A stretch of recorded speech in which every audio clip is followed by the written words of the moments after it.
What about the issues of technology, information technology, green energy stuff? Do you think that your age is going to benefit you there? Yes. As we see on both the national scale, in our state and in our county, our economy is shifting at a very rapid pace toward technology, where a lot of what we're used to being our traditional staple jobs are going to be disappearing because they're going to be replaced by whether it be automation or high-skilled technical jobs. So that's something we need to really address in our education system here locally. Programs at Terra, working with high schools to develop programs to push people toward these IT kind of careers, these STEM fields, rather than, because we don't want our children to be left behind in an economy that's outpacing their education. So I think as a commissioner, we need to work closely with our local schools, our local skilled trades programs, and make sure we're pushing that so we can stay ahead of the curve rather than lag behind. Okay. And you mentioned green technology as well, if I can address that. Mm-hmm. This is an issue that's become really big recently in Seneca County with the wind turbines. And I understand both sides of this issue. On one hand, you don't want something to be shoved down your throat as a community.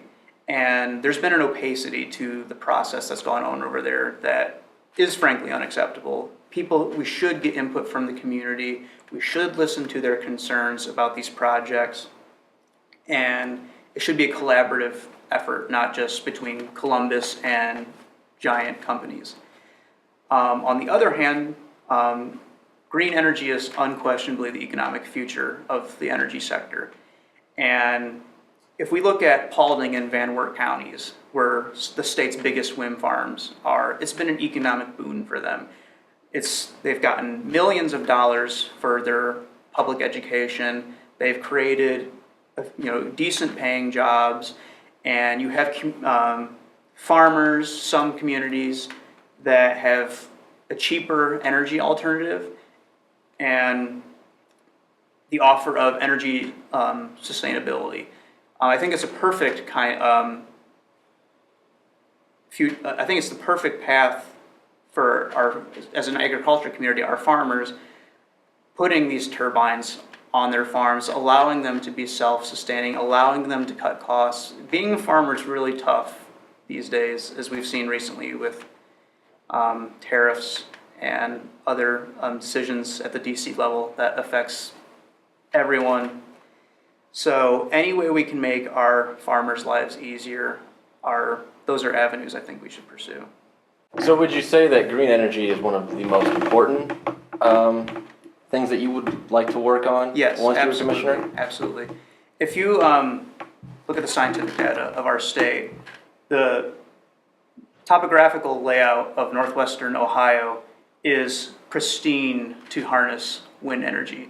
And it's an industry I know a lot of people have been skittish about because we remember, 5 years ago, 10 years ago, these systems are not very efficient, they're high cost, they're high maintenance with little return.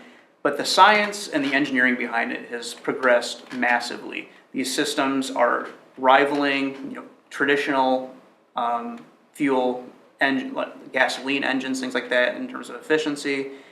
They're becoming more cost effective, and that would be creating a whole new industry and source of jobs in our community that's been, like I said, kind of looking around and not finding anything other than low skill, low pay, part-time temp work. So that's something I would definitely be an advocate for in our county. But as I mentioned earlier, it's also something that needs to be done right. It needs to be done with the community involved.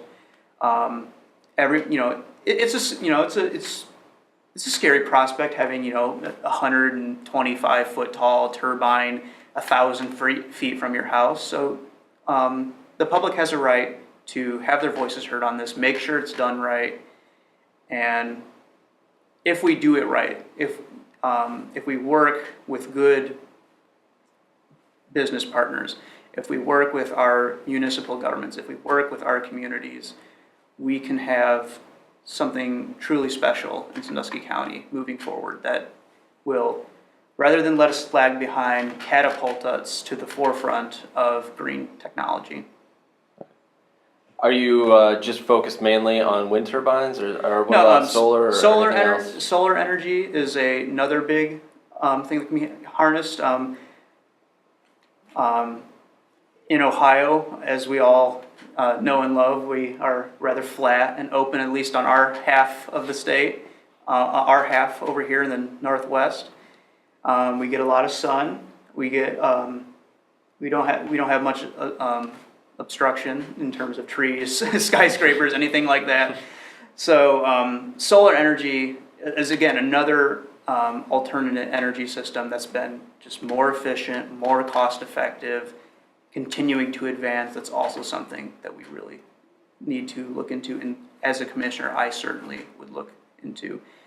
If we look at some of our cities too, like Fremont recently, they're saving hundreds of thousands of dollars by upgrading their energy in a lot of their buildings, going more energy efficient route, and it's gonna save us a ton of money in the long term. So it's a cost saver, it's the right thing to do for our environment, and it's putting us at the forefront of an emerging industry and a glide path to energy self-sufficiency.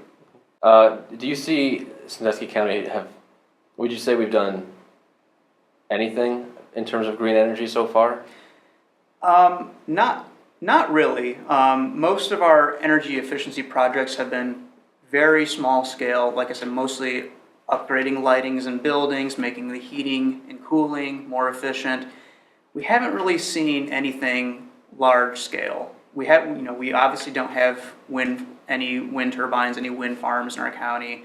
We don't have, we haven't really utilized, large swaths of solar panels to power certain buildings or anything like that. It's been something that's been, I'd say, fairly neglected on a macro scale in our county. So you'd say we have a lot of potential. A lot of potential, yes.